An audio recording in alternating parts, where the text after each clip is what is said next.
Assalamualaikum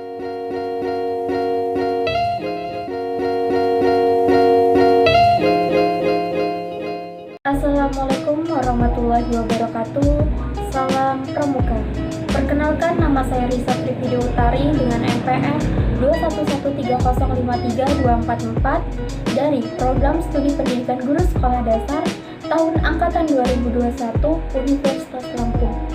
Di sini saya akan menjelaskan sedikit materi mengenai apa itu pengertian pramuka penggalang, tingkatan apa saja yang ada dalam pramuka penggalang, sistem berkelompok, satuan terpisah, kode kehormatan, kegiatan apa saja yang ada di dalam pramuka penggalang, serta upacara pembukaan dan penutupan dalam pramuka penggalang.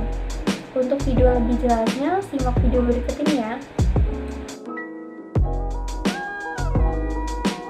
Pramuka penggalang.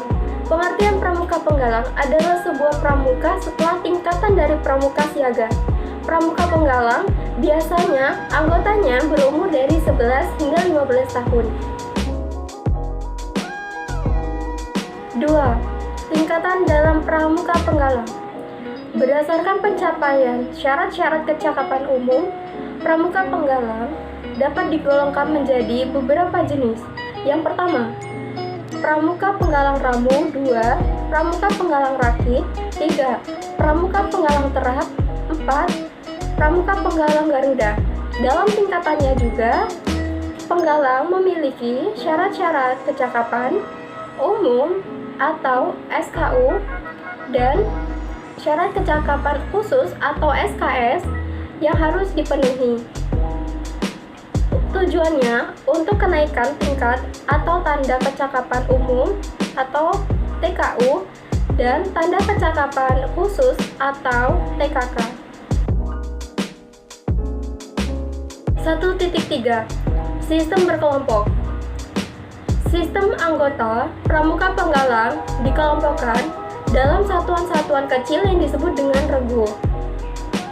Setiap regu terdiri dari 8 orang. Regu dipimpin oleh pemimpin regu yang bertanggung jawab penuh atas regunya sendiri. Regu dalam penggarang memiliki nama-nama untuk mengidentifikasikan regu tersebut. Nama regu putra diambil dari nama hewan seperti harimau, sedangkan putri diambil dari nama tumbuhan, misalnya bunga.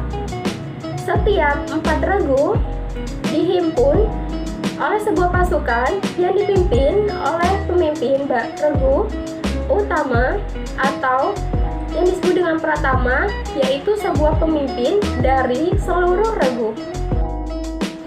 1.4. Satuan terpisah. Pelaksanaan pramuka penggalang dilaksanakan dengan sistem terpisah untuk satuan putra dan satuan putri, di mana satuan putra dikelompokkan dengan pramuka penggalang putra dan sebaliknya, satuan pramuka penggalang putri dikelompokkan dengan satuan penggalang putri. 1.5. Kode kehormatan.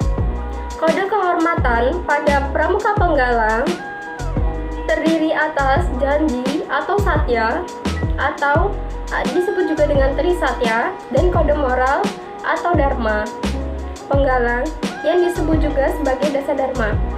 Bunyi dasa dharma: 1. Takwa kepada Tuhan Yang Maha Esa. 2. Cinta alam dan kasih sayang sesama manusia. 3. Patriot yang sopan dan kesatria. 4.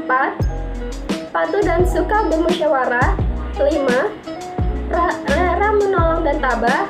6. Rajin, terampil, dan gembira. 7. Hemat, cermat, dan bersahaja. 8. Disiplin, berani, dan kasatria. 9. Bertanggung jawab dan dapat dipercaya. 10. Suci dalam pikiran, perkataan, maupun perbuatan. 1.6. Kegiatan yang ada di dalam pramuka penggalang. Kegiatan dalam tingkatan penggalang antara lain: 1. Jambore adalah pertemuan pramuka penggalang dalam bentuk perkemahan besar yang diadakan bertingkat dalam Jamnas, Jamda, Jambore cabang, dan Jambore ranting. 2. Lomba tingkat adalah pertemuan regu-regu pramuka penggalang dalam bentuk lomba kepramukaan. Lomba ini diadakan secara berjenjang mulai pada tingkat gugus depan, ranting, cabang, daerah, dan nasional. 3.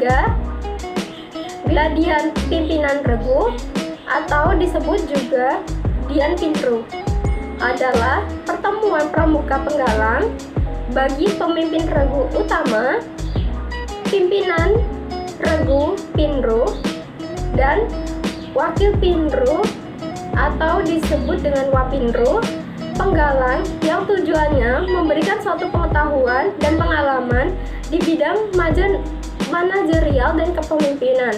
4. Penjelajahan atau webgram adalah pertemuan pramuka penggalang dalam bentuk mencatat situasi dan bagian dalam pos-pos. Setiap pos-pos berisi suatu kegiatan keterampilan kepramukaan seperti morse, sandi, tali temali, dan lain-lain. 5.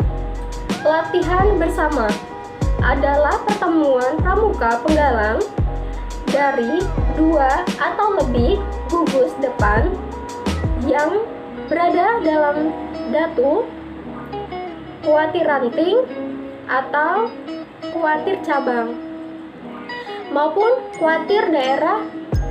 Tujuannya untuk saling tukar-menukar pengalaman yang dilaksanakan dalam bentuk baris berbaris. 6.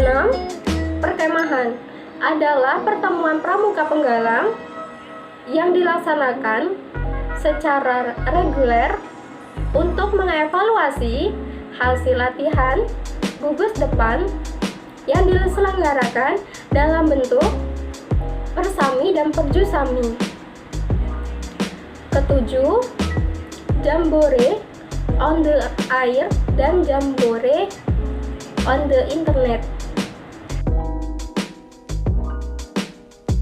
1.7 Upacara pembukaan dan penutupan dalam pramuka penggalang. Upacara pembukaan. Tahap-tahap dalam pembukaan upacara pramuka penggalang. 1. Pratama menjemput pembina upacara sekaligus laporan bahwa pembukaan upacara telah siap. 2. Pembina upacara dan pembantu pembina mengambil tempat di belakang tempat tiang bendera. 3. Penghormatan kepada pembina upacara yang dipimpin oleh Pratama yang diikuti oleh seluruh peserta upacara. 4. Pratama menyerahkan pasukan kepada pembina upacara dan kembali ke tempatnya. 5. Pengibaran sang merah putih. Penghormatan yang dipimpin oleh pembina yang diikuti oleh seluruh peserta upacara. 6. Pembacaan teks Pancasila. 7. Pembacaan teks Dasadharma yang diikuti oleh seluruh peserta. 8. Amanat yang disampaikan oleh pembina upacara. 9. Doa yang dipimpin oleh pembina. 10. Pembina upacara menyerahkan kepada pasukan Pratama. 11. Penghormatan kepada pembina upacara yang dipimpin oleh Pratama. 12. Pembina upacara meninggalkan tempat upacara. 13. Upacara selesai dan dilanjutkan oleh kegiatan-kegiatan lainnya. Selanjutnya adalah upacara penutupan pada pramuka penggalang. 1. Pratama menjemput pembina upacara sekaligus laporan bahwa upacara telah selesai. 2. Pembina upacara dan pembantu upacara mengambil tempat di belakang tiang. 3. Penghormatan kepada pembina upacara yang dipimpin oleh Pratama. 4. Pratama menyerahkan kepada pasukan kepada pembina upacara. 5. Penurunan bendera merah putih yang dipimpin oleh pembina upacara yang diikuti oleh seluruh peserta upacara. 6. Amanat. 7. Doa yang dipimpin oleh pembina. 8. Pembina menyerahkan pasukan kepada Pratama. 10. Penghormatan kepada pembina yang dipimpin oleh Pratama. 10. Pembina upacara meninggalkan lapangan upacara dan Pratama membubarkan pasukannya. 11. Upacara selesai. Sekian dari penjelasan saya akhiri. Wassalamualaikum warahmatullahi wabarakatuh.